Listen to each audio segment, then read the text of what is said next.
Welcome, one and all, to the most miraculous and amazing showing of Comics, etc., episode 21. Legally, this show can drink. So, in case you've been living under a rock, or you're one of the millions of people who don't watch our show, and this is your first episode, I, hawkguy, and this fellow right here, Mr. Hueth, we review comics. That's what we do. We do it together. And then we do it apart. And then we do it together again. It's a really novel formatting idea that we came up with all on our own. I know, right? It's amazing. And we do it for you, numerous person of 1 million. Numerous previously person. has not watched the show. And so we hope you enjoy, because today we're just going to come hard and fast to the action, because we don't really have anything to discuss prior. Alright, let's get to it. Oh, hi. I didn't see you there. How you doing? So for my random comment today, I'm going with Spider-Woman, number 1. It has Spider-Woman and Silk on the front. In this issue, Spider-Woman does her Spider-Woman thing, Silk does her Silk thing, and Spider-Man Noir's in it, and no one really cares. But, as a expansion of the Spider-Verse, it probably holds up well. I'm not following it too much, just because if you jump into Spider-Verse right now, you have to know about all the rest of the actual Spider-Man and Superior Spider-Man, and now Spider-Woman, and all the other things that have Spider on it, and you have to go back too far to actually get any of it, and I don't want to do that. However, this comic was actually pretty good. The dialogue, very funny at times, very fun. There's a part where Peter Parker shows up with 2 more spiders, pretty much. One of them being Gwen Stacy's Spider-Woman, and she has one of my favorite lines where Spider-Man always shows up in his spider, stance, where he's low. But the thing is, all the spiders do this. It's something that they do all the time. So when they arrive, there's 3 of them all in the spider stance. And then she's like, I'm pretty sure it looks really weird if we're all just sitting here in the spider stance for this long. I thoroughly enjoyed that. I can't wait for her comic to come out.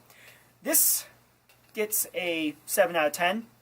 Maybe more if I actually read the rest of the actual Spider-Verse that's going on right now. But overall, I can find nothing really wrong with it. I'm going to do something a little strange today. I'm actually going to review 4 comics really quickly. And there's a reason for that. And the reason is because I feel like it. So, starting off, I'm going to do one section of things that I really enjoyed. One, I'm only going to say a couple of words on. Multiversity, Pax Americana. It's it's a phenomenal issue. Really great story. You have to read it a couple times to get the whole feel for the issue. You can't just read it once and get the whole picture. You have to go through again, peel out the layers. Well drawn. I love Frank Quitely's work. Some people aren't fond of it, but I think it looks gorgeous. It's wonderful. 10 out of 10. I've been loving Multiversity so far. Pick it up. It's totally worth your time if you read nothing else this week. Second one, Supergirl. This is a new creative team just jumped on this issue, and we're seeing Supergirl enter into what is called the Crucible, this intergalactic university type thing, where she's going to learn to hone her skills. And it's nice, especially given that the series up till now has basically been Supergirl doesn't get her powers. She's not in control. So finally, to see the people who are behind this Crucible taking an interest in Kara, trying to get her powers under control, I think it's a great addition. It'll be nice to see Kara finally develop in her own right. Even better, at the very end of this series, or end of this issue, we're introduced to another super character who has been missing for a little while, and this character is now going to play prominence, hopefully, in the story as well. So it'll be nice to see the interplay between those 2 characters. And best of all is the artist, Emanuela Lupacchino. I love her art. I just discovered her. It's phenomenal art. If you don't pick it up for anything else, pick it up for the art. Easy 9 out of 10. It was a really good setup issue for what's going to happen. I maybe didn't like the portrayal of Clark so much in it, but it kind of matches up with what's happening with him right now, doubting his purpose, blah, blah, blah, blah. But otherwise, really great, and I have high hopes for this series to see where it goes. 9 out of 10. Alright, my last one for me, until we get to everyone's favorite, is a new pickup for me, and I will describe it right now as an orgy of art. Intersect. Fawkes is on it. It says it right there. Now, the cover is all like, ooh, what's going on in this? And the rest of the comic will make you go, what's going on in this? It's interesting enough that you're engaged and you want to know, but the art, if you're not really paying attention, can really throw you off on where the pacing is and how you're supposed to follow it and if you missed something. That being said, the art is so good. Oh, it's a beautiful comic. This cover only covers it. In this, you wake up to some lady, and she's thinking something like, oh, here I am again. But after that, you start finding out that she isn't exactly who she is, because she says she's been asleep, except the dude she's running around with is saying that, oh, you've finally woken up. I was talking to insert name here. We just got done with this, leading you to believe that she probably has multiple personalities. However, multiple personalities have some interesting qualities, and I won't spoil them because there's a crazy stunt that happens in here that you're like, whoa, no, that's not going to work, and it totally works, which puts a nice little supernatural or, hero-esque spin on it, and I think that does exceptionally well in this. Pretty much, the entire comic looks this good, it's well written, and it's just amazing. I give this a 9 out of 10. I'm thoroughly looking forward to the rest of this series and finding out more about the story. I'm thoroughly looking forward to this series. I'll catch you on the flip side. Hi, it's me again. So the reason I did those other reviews so quickly, and 2 of them, is because I wanted to give you just wonderful, beautiful things to read before I got into these. So, today begins new creative teams for the 2 Wonder Woman main titles coming on. Wonder Woman proper has lost the gorgeous team of Chang and Azzarello in favor of the Finch, Mr. and Mrs. Finch, the Finch.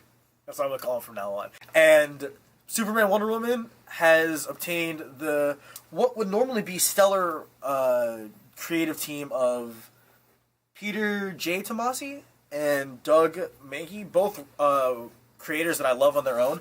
I've really been enjoying Tomasi's Batman and Robin, and Doug Mahnke is one of those artists. Mahnke, actually, no, I say his name, is one of those artists who, I always pick up his stuff. I love his style most of the time. So we have 2 new Wonder Woman titles, both of these replacing the status quo of Wonder Woman effectively, and they do it to varying degrees of efficiency. Wonder Woman, not efficient. I do not buy this version of Wonder Woman. It does not make sense. They pay homage to the previous series, but that seems like they're just giving it lip service. They don't treat Wonder Woman the same. This is not the same Wonder Woman who has been selflessly putting her own needs aside to protect Zeke, to help Zola. This Wonder Woman is much more fragile, but not in the good way. Other Woman felt like a nuanced portrayal of compassion and warrior mindset, whereas this one feels like a hot mess. And I do not like David Finch, his art. I think it way over-sexualizes Wonder Woman, and that's not the point of Wonder Woman. She's supposed to be a powerful character, and sure, she absolutely can be attractive, is attractive, but it really shouldn't ever be a character's primary focus. That's what actually happens in this. They immediately thrust her into the rest of the DC world, and while I am kind of excited to see her stories have a little bit more interconnectivity with the rest of the Justice League and all of that, it feels too quick. It was like we didn't get a single reference to any of the rest of the Justice League in the last series, and in the first issue, all of the Justice Leaguers, it's a lot for the first issue. I know it's a plot device to use for new readers. She kind of tells Aquaman all the problems she's been having, but it doesn't feel authentic to Diana's character. I can see her opening up a little bit, but she just gushes about everything that's been happening recently to her, and it just doesn't... It feels like it's more of a plot device, more to get the reader to understand what's been happening than it is an actual accurate portrayal of Diana. So I gotta give this one a 5 out of 10. I definitely won't be picking it up unless the plot gets a lot better. And then for the other one, because I spent so much time ragging on this one was still alright. This version of Diana, I buy a little bit more. She's still a little arrogant, and it almost feels like Tomasi went out of his way to make her seem like she doesn't understand the world of men, even though she has an apartment in London and lives with people and goes to a bar in the other Wonder Woman series. This feels like a much more organic Wonder Woman. Still a little arrogant, but I can see shades of the past creative team's influence in her. From both titles, from both the old Wonder Woman and the old Superman Wonder Woman. But the new creative team is definitely trying to keep this synced up with the new image of Wonder Woman over here. So she's a little bit more warrior-like, a little bit more of a contrast to Clark's more gentle human nature.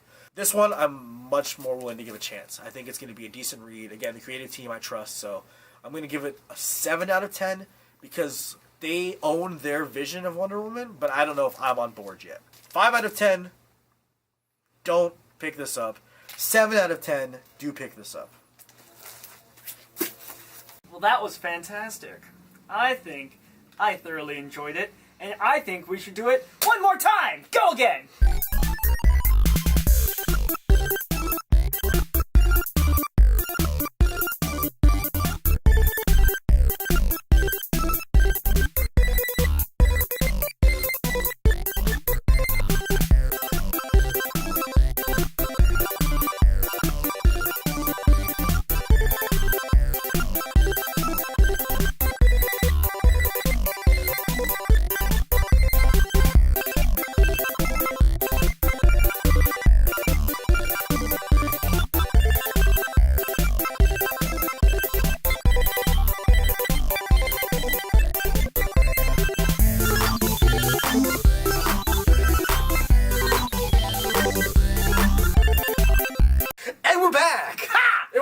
Second time. I know, right?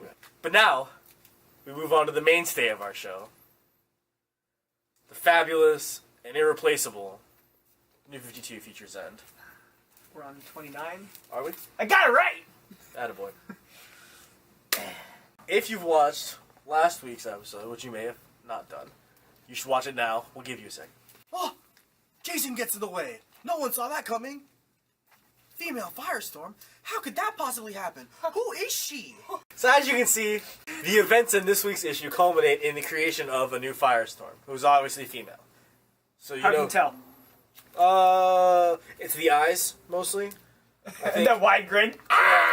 Men don't usually smile like that. So if it wasn't enough to give it away in the preview of last week's issue, without saying too much, just spend a little time looking at the cover and draw your own connections. What else can we say about this issue? Again, it's pretty linear. We only get one storyline throughout the whole issue. We completely ignore every other plot line happening right now in favor of the just Firestorm plotline, which I think was really clever because given this issue, like, it was nice to have a little bit of a focus on one character. Oh yeah, I personally enjoyed the fact that it was so focused on one storyline, just because it made it so that more definition could happen in that story. It wasn't just like random dialogue I don't care about to the next story about with random dialogue I don't care about to Batman Plastique to random dialogue I don't care about. This would actually have been a really cool, 2 months ago? Or was it last month when they did the Future's End tie-ins? The one-offs for all the series? Oh, yeah. This would have been a really good one for Firestorm. If you just kind of got thrown in and saw, like, Cal Cochran, who is Tim Drake, what is going on? And then it's like, oh, what? They didn't have a Firestorm one-off because he didn't have a regular line. But it would have been cool if they had released one specifically for that, featuring the new Firestorm, and then just didn't explain it, and you're like, what the hell? I would actually recommend picking up this issue if you know enough of the Firestorm lore of what's happening in Future's End, and you're curious to see how that's developing. It's totally worth it. If you've already been reading Future's End, this is a nice breath of fresh air. I'm done. I'm done. I have to give this a solid 8 out of 10 for Future's End. 7 out of 10 if it was anything else, but 8 out of 10 for Future's End. This is definitely a pickup issue for Future's End. I'm going to agree and disagree all at once. I give it a solid 8 out of 10. And if this was an issue of something else, like let's say a Firestorm series, it would have also received an 8 out of 10 for being a well-developed issue. Anyways, 8 out of 10. 8 out of 10. Well, that was our show.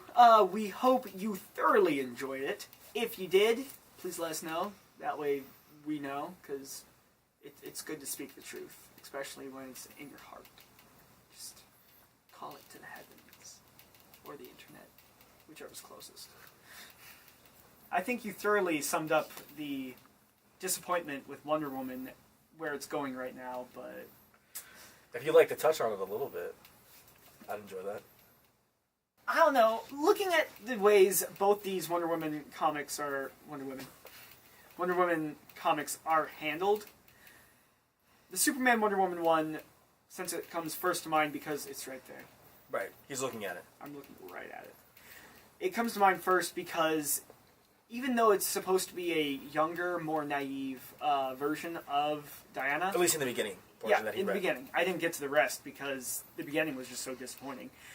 She came off as too arrogant and too self-centered. Mm-hmm. When even before she met the Justice League and all that, she would have been a little less like that, I'm assuming. Not like she would have been like, oh, I love everyone, all that, but she wouldn't be all like, you people are weak and fragile and what is worth fighting for? You're not like these people. I don't know why she has a rough voice like. But for the actual new title for it, it opened up exactly how I wish it wouldn't have, with a whole bunch of water, and then naked Wonder Woman. Which, I think that really cheapens her character if that's the first thing you gotta show. It's like, we're the new team, and here's what we're showing you. They focused on way too many panels, and so it got a little, I don't want to say obscene, but excessive. That's neither here nor there, but that was our episode. As always, remember who you are and what you are. Don't cause any trouble out there in that world. And you are beautiful no matter what they say. No, you're strong, but beautiful. No, you're strong and beautiful. But beautiful. And my the butt's butt beautiful. is unnecessary, but totally appreciated.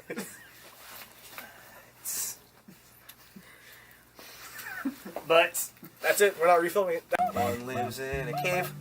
The other two are from the future and a robot. Batman plastic. Wait. Oh, and then you gotta rub the bat. And you rub. All right.